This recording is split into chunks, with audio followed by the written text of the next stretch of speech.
What happens when a king chooses power over destiny? Alpha King Damon Steele had his fated mate Lyra Stone, but he rejected her publicly, branding her barren and exiling her to secure a political marriage with Celeste Winters. 5 years later, he's finally holding his grand wedding ceremony. He sends Lyra an invitation, a final cruel gesture to mock the barren mate he discarded. The note reads, "Come witness what a real Luna looks like." But Damon made one fatal mistake. He never confirmed she was actually barren. And when Lyra walks down that aisle, visibly pregnant with her 3 alpha sons beside her, his perfect wedding and his entire world is about to explode. The story opens with Lyra standing before a mirror in a safe house, 8 months pregnant, her hands cradling her swollen belly. The elegant wedding invitation sits on the table, cream paper with silver embossing, addressed mockingly to the defective former mate.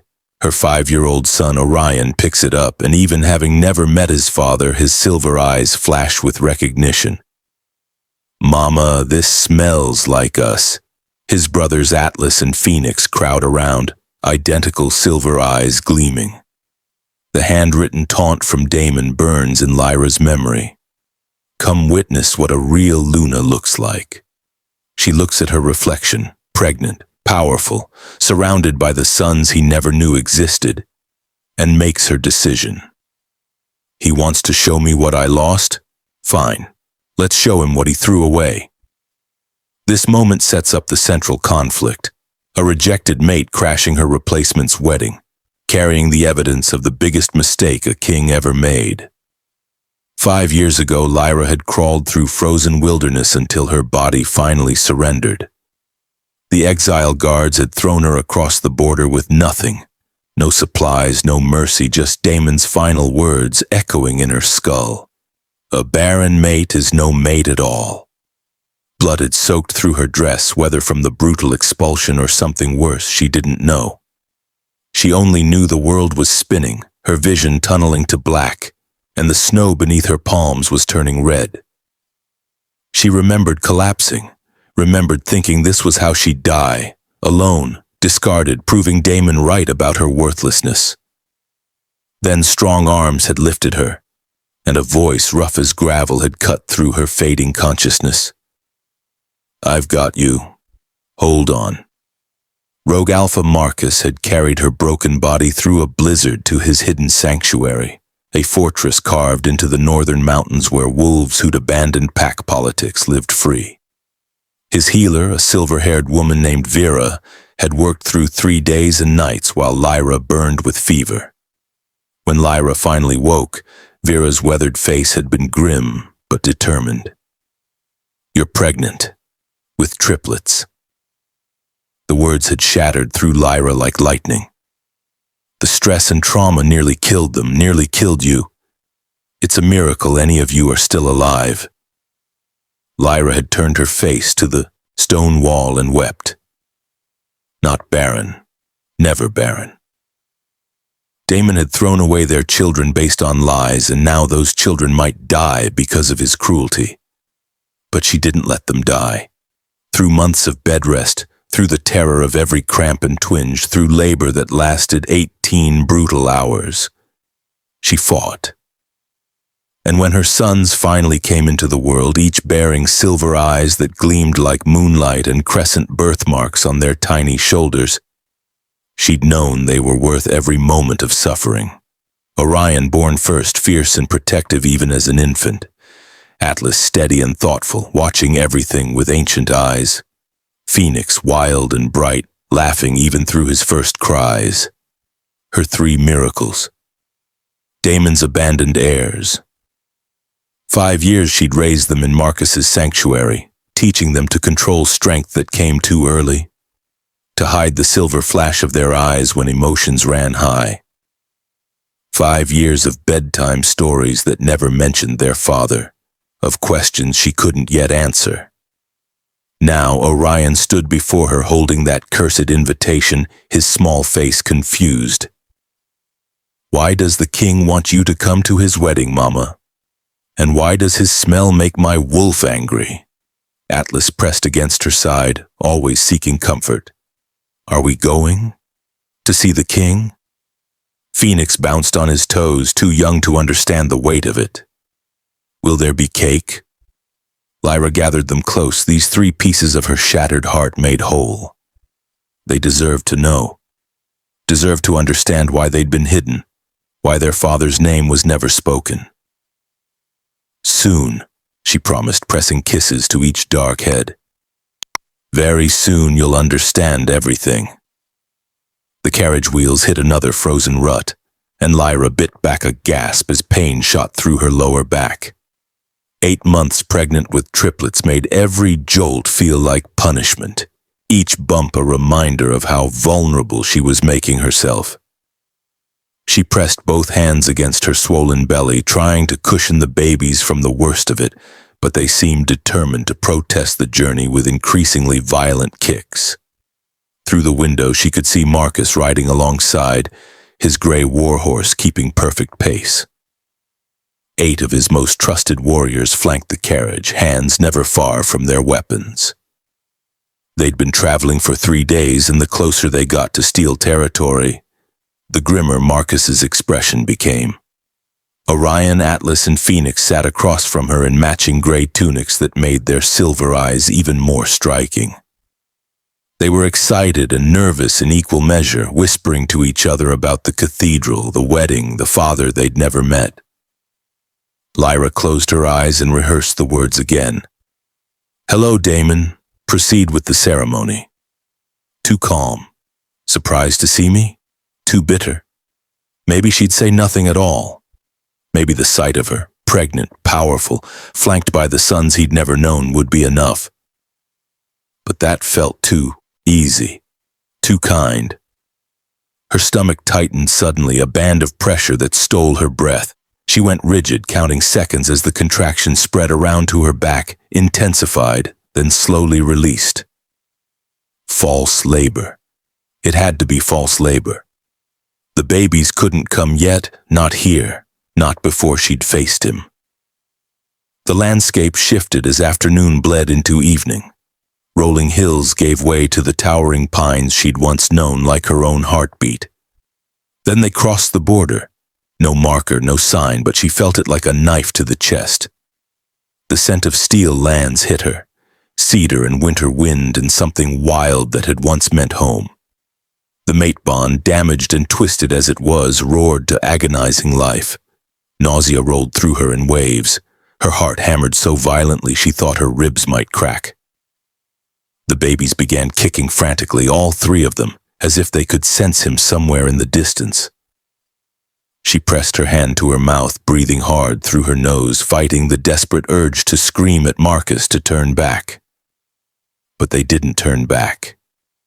They kept moving forward as the sun sank below the horizon, painting the snow-covered world in shades of blood and gold. The cathedral rose before them like a monument to everything she'd lost. Massive stone arches, stained glass windows blazing with light, hundreds of carriages already lining the approach. This was where she was supposed to have been the bride. These were the steps she should have climbed as Damon's chosen mate. The carriage slowed at the entrance. Guards stepped forward, suspicious eyes taking in the northern wolves' and unmarked vehicle. "State your business," one demanded. Marcus dismounted smoothly, pulling the folded invitation from his coat. The silver steel seal gleamed in the torchlight. "Delivering a guest," Marcus said coldly. "By invitation of your king." The guard's face went slack as he read it. He looked at the carriage, clearly confused about who could possibly be inside. The cathedral doors stood open, organ music drifting out. Lyra's hands trembled as she smoothed her silver dress. The babies kicked once, hard, right beneath her heart. No turning back now. The cathedral blazed with 1,000 candles, their light catching on silver and jewels worn by visiting alphas from every corner of the kingdom. The air was thick with expensive perfumes and the scent of power. Territorial leaders, nobility, dignitaries all gathered to witness their king finally secure his political alliance through marriage. And there, at the altar, stood Damon. He looked exactly as Lyra remembered, devastatingly handsome in ceremonial black and silver, the kind of commanding presence that made other wolves instinctively lower their eyes. Dark hair, sharp jaw, shoulders that carried the weight of a crown with effortless authority. He looked like a king from legends, untouchable and eternal. But there was something harder in his face now, something cold, in the set of his mouth that maybe had always been there and she'd been too blinded by the mate bond to see. In a preparation room off the main hall, Celeste Winters stood before a mirror wearing the Luna crown, delicate silver woven with moonstones that caught the light like captured starlight. The crown that had been made for Lyra. Celeste's reflection smiled with smug satisfaction. Her perfectly arranged blonde curls and flawless ivory gown the picture of everything a Luna should be. The organ music swelled as the ceremony began. Traditional werewolf rites, ancient words spoken in the old tongue. Damon's voice carried through the cathedral as he began his vows. "I choose duty over desire," he declared, his tone formal, rehearsed.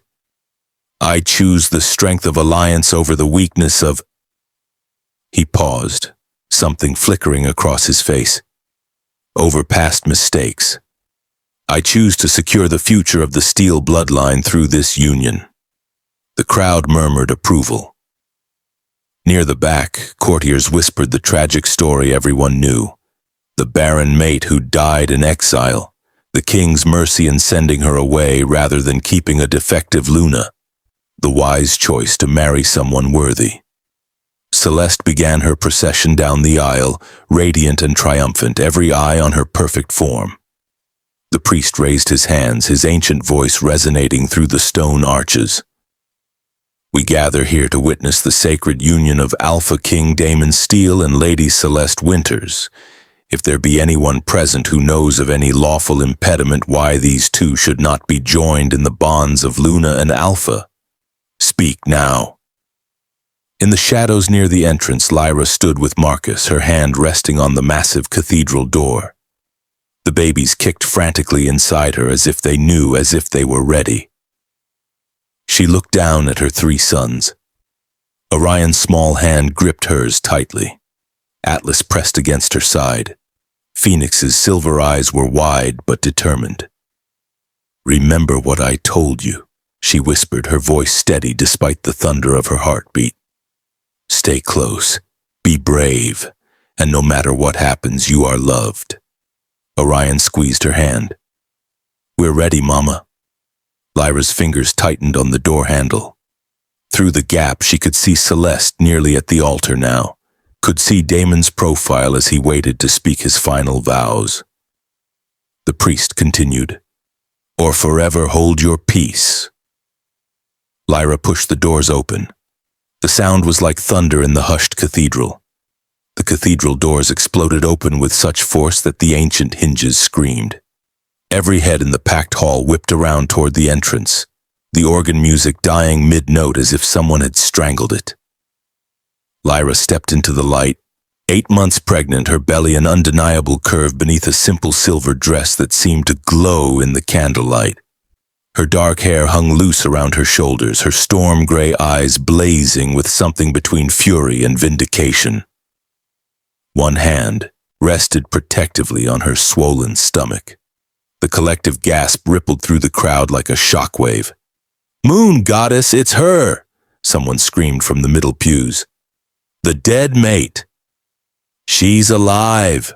another voice whispered, thick with horror. "And she's pregnant," someone else finished, the word hanging in the air like smoke. Lyra began walking, each step measured, deliberate, despite the weight she carried and the trembling in her legs. Beside her, Orion, Atlas, and Phoenix moved in perfect formation. 3 5-year-old boys in matching gray tunics, their identical silver eyes gleaming like captured moonlight in the cathedral's glow. The crowd parted before them like water, nobles and alphas scrambling backward as if confronted by ghosts risen from the grave. Whispers exploded. Those eyes! The steel silver. Impossible. The crescent marks. Marcus and his warriors followed at a distance, hands on weapons, cutting off any escape. The only sound was the whisper of Lyra's dress against the stone floor and the thunder of 1,000 racing heartbeats. "How dare you!" Celeste's shriek shattered the stunned silence. She stood frozen at the altar, the Luna crown gleaming mockingly on her perfectly arranged hair. "Guards! Seize her! She has no right. She's banished. She's invited." Marcus's voice cut through her hysteria like a blade. "By your king. The invitation is signed in his own hand." But Lyra's eyes never left Damon. He stood motionless at the altar, his face cycling through emotions too quickly to name. Shock first, his mouth falling open. Then disbelief, his eyes darting from her face to her belly to the three boys and back again. Then something that looked like he was watching his entire world crack apart. His hand reached for the altar rail as if he needed it to stay upright. Lyra reached the front of the cathedral, close enough now to see the color drain from his face, to see his pupils dilate, to watch his chest stop moving as if he'd forgotten how to breathe. She placed both hands on her belly. The babies kicked hard beneath her palms, 1, 2, 3 distinct movements that rippled visibly through the silver fabric, undeniable proof of life. Orion, Atlas, and Phoenix formed a protective semicircle around her. 3 pairs of silver eyes fixed on the man at the altar with an intensity that made several courtiers gasp.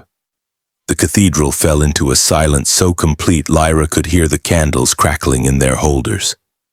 She smiled. It wasn't a kind smile.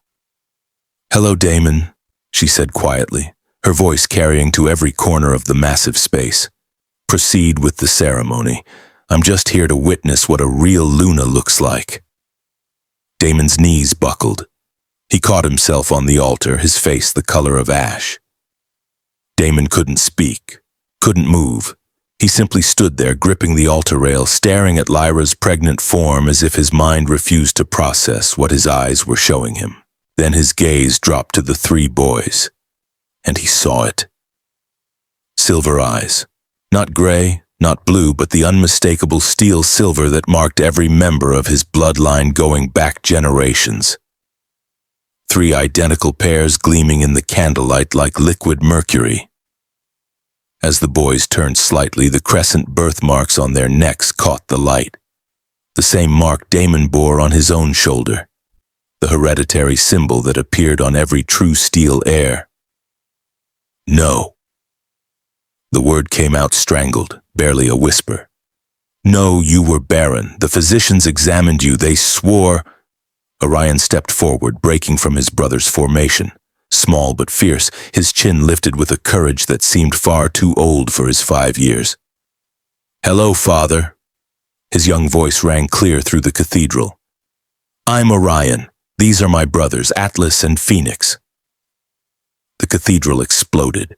Shocked gasps turned to frantic whispers that built to a roar. Nobles surged to their feet. Visiting alphas pressed forward, trying to see better. The word heirs rippled through the crowd like wildfire. "She's lying!" Celeste's shriek cut through the chaos. Her face had gone purple with rage, the Luna crown sitting crooked now on her disheveled hair. "Those aren't his children. She's a whore who spread her legs for the first wolf who—" "I was 8 weeks pregnant when you exiled me." Lyra's voice cut through the hysteria with surgical precision, calm and cold as winter ice. 5 years and 9 months ago, Damon, you can do the math." The whispers exploded again. Lyra watched faces throughout the cathedral doing the calculation, watched understanding bloom like poison flowers. 8 weeks pregnant at exile. 5 years and 9 months. The timeline was perfect, undeniable. 3 elder wolves pushed through the crowd, ancient keepers of bloodline records, their authority unquestioned.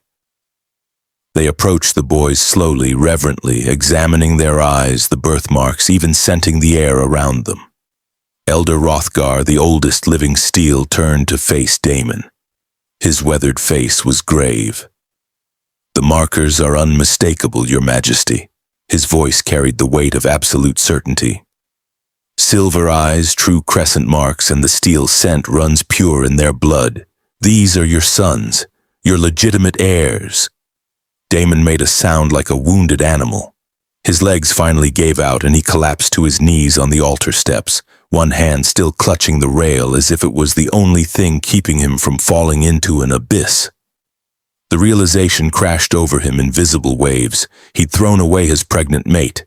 He'd exiled the woman carrying his children, his heirs, his sons, and sent her out to die based on lies. "How?" His question came out barely audible, broken. He looked up at Lyra with eyes that held the beginning of comprehension and absolute devastation. "The examination. The physicians. They swore you were barren. They examined you themselves and swore." Lyra's laugh was bitter enough to curdle blood. "Did they? Did they examine me?" Lyra's voice dripped with acid. "Or did they examine Celeste's gold?" Every eye in the cathedral swiveled toward the side wall where royal physician Dr. Thaddeus stood among the lesser courtiers. His weathered face had gone the color of old parchment, sweat beading on his forehead despite the winter chill. I don't know what you—" He backed away, stumbling over his own feet. Marcus stepped forward, pulling a leather portfolio from beneath his cloak. He let it fall open, papers spilling across the altar steps like damning evidence at a trial. "We raided your private study 4 days ago, Doctor. Your hidden office was quite revealing." The cathedral erupted in chaos as nobles surged forward to see. Marcus held up documents one by one, letters in elegant script, payment ledgers, detailed instructions. "Letters from Lady Morgana Winters," Marcus announced, his voice cutting through the noise. "Payment records transferring gold from the Winters family coffers to Dr. Thaddeus's private accounts, and explicit instructions on exactly what diagnosis to deliver regarding Lady Lyra's fertility." "Lies!" Celeste shrieked, lunging toward the papers. 2 of Marcus's warriors caught her by the arms. "He's forging evidence. This is a northern plot to—" "The handwriting matches yours perfectly, Lady Celeste," Marcus said, his voice dripping with contempt. "We had 3 master scribes confirm it, and the gold transfers are documented in your own family's ledgers." Dr. Thaddeus collapsed against the wall, his legs giving out beneath him. "They threatened my family," he whispered, his voice breaking. "Lady Morgana said it was just politics. She said no one would be hurt. She said the king needed a better match."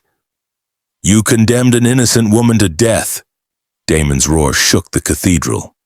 He'd surged to his feet, his alpha power rolling off him in waves that made lesser wolves drop to their knees.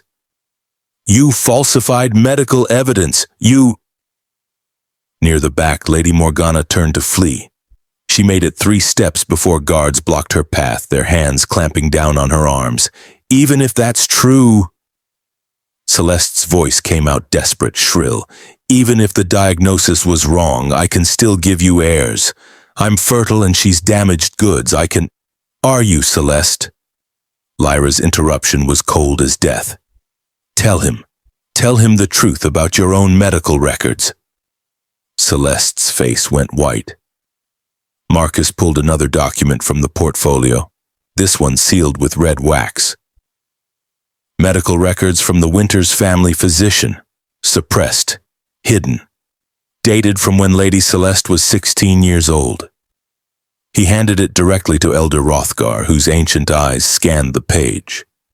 The old wolf's expression went from confusion to shock to something like horror. "Lady Celeste Winters was diagnosed with complete infertility at age 16, Hrothgar read aloud, his voice echoing through the stunned cathedral. cause congenital malformation of the reproductive organs, prognosis will never conceive. Recommended keep this information private to preserve marriage prospects. The silence was absolute, crushing. She knew, someone whispered. She's been barren all along. Celeste made a sound like a trapped animal. It's not, I could still. There are treatments, there could be. But Damon wasn't looking at her. He was staring at Lyra, at the boys, at the evidence scattered across his altar. His face cycled through emotions: betrayal, rage, devastation, comprehension. The woman he'd chosen over his true mate to secure heirs was the one who couldn't have children. He'd thrown away his pregnant mate and his legitimate sons for a lie wrapped in political ambition.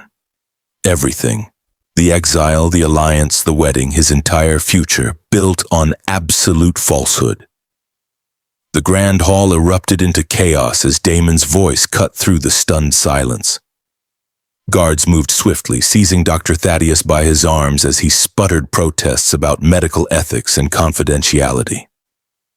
Lady Morgana let out a shriek that could shatter crystal, thrashing against the soldiers who restrained her with iron grips. Celeste stood frozen at the altar, her white gown suddenly seeming like a shroud before they came for her too. "This is a mistake." Celeste's voice rose to a desperate wail as hands closed around her wrists. "False evidence, lies, all lies." She twisted toward Damon, her face contorting with rage and terror. "You can't do this to me. I'm your bride, your chosen Luna." But Damon wasn't looking at her anymore. He descended from the altar like a man moving through water, his eyes fixed on Lyra with an intensity that made the air itself seem to tremble. Wedding guests scattered from his path, their excited whispers dying into horrified silence. The Alpha King, who had stood so proud moments ago, now looked unmade, his face carved with grief so profound it seemed to age him before their eyes. He dropped to his knees before Lyra, heedless of the marble floor, of the hundreds of witnesses, of the crown that slipped slightly on his head. His hands reached toward her rounded belly with a reverence that bordered on worship. "Lyra," her name broke on his lips. "Moon goddess, forgive me, I was wrong about everything, please." Lyra stepped back instinctively, her hand flying protectively to her stomach. Immediately Ren and Kai moved between them, small bodies forming a living shield, their young faces fierce with protective fury. Tears carved paths down Damon's face, pooling in the edges of his jaw. "Come back. Be my Luna. Let me be a father to our sons." His voice cracked. His gesture encompassed her belly, trembling. "To all of them."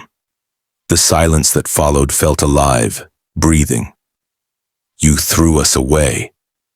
Lyra's voice emerged cold, each word precisely cut. "You called me defective. You exiled me while I was carrying your children." Her hand pressed against her belly, protective and possessive. "I gave birth alone. I raised them alone. I survived alone. I'll spend my life making this right." Damon's words tumbled out desperately. "The throne is yours.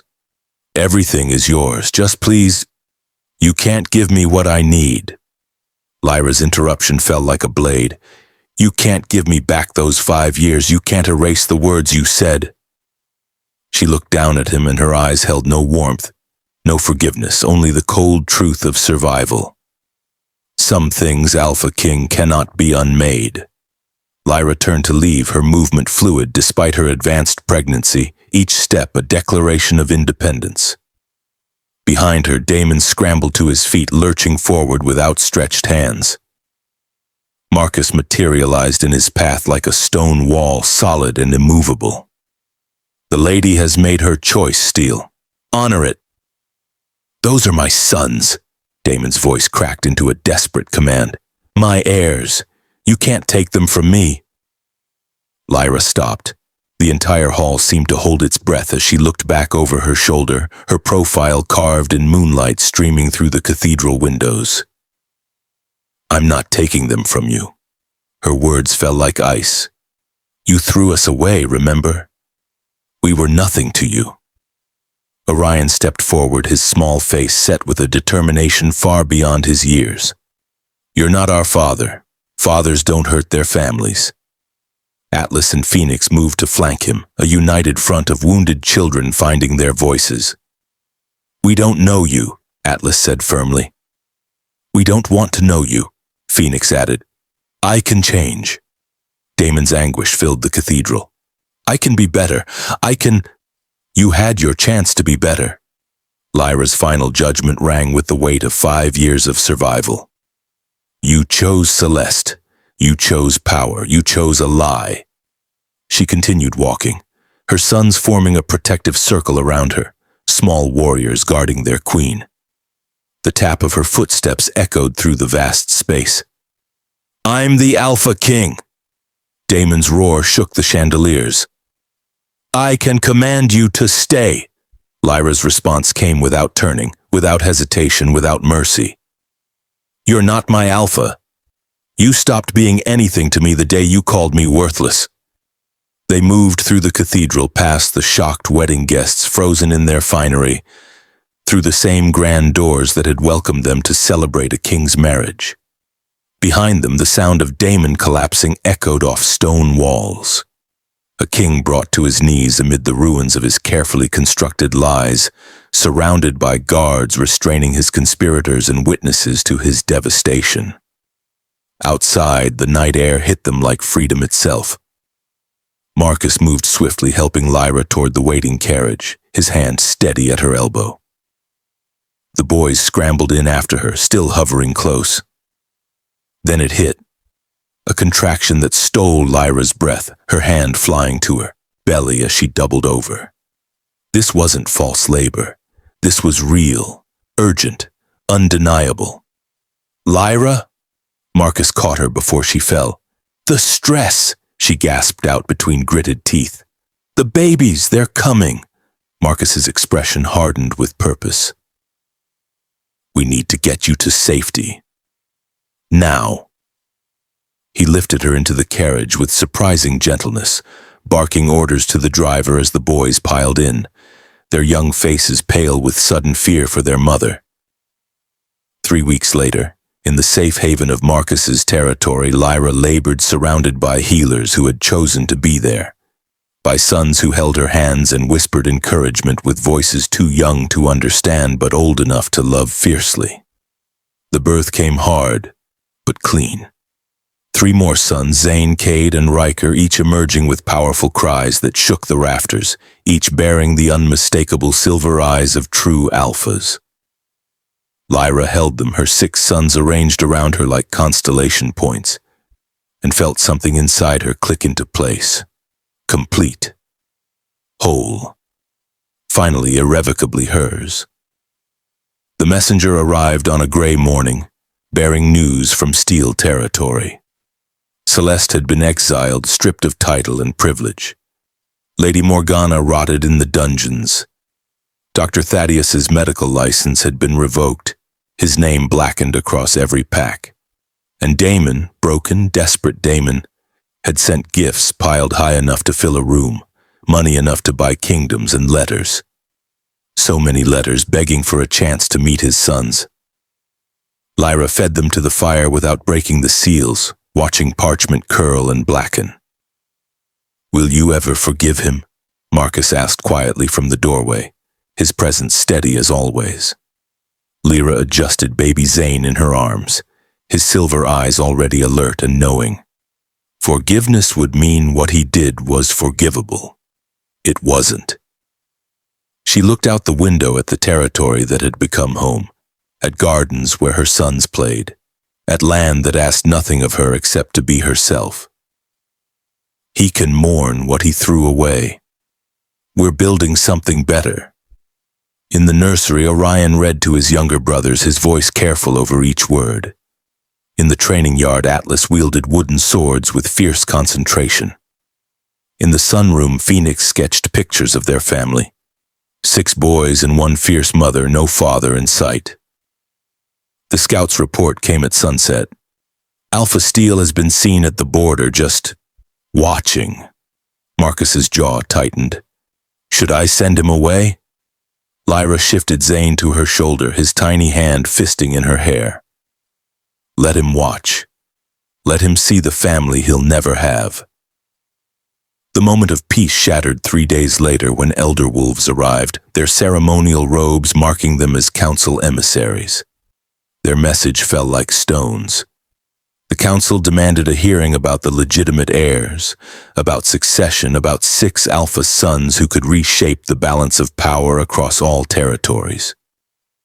The air in the room grew heavy with implications, with threats unspoken but understood. They would try to take her sons. They would try to use them as political pieces. They would try to break what she had built. Lyra stood, her spine straight, her silver-eyed sons gathering around her like young warriors sensing battle. Marcus moved to her side, solid and unwavering.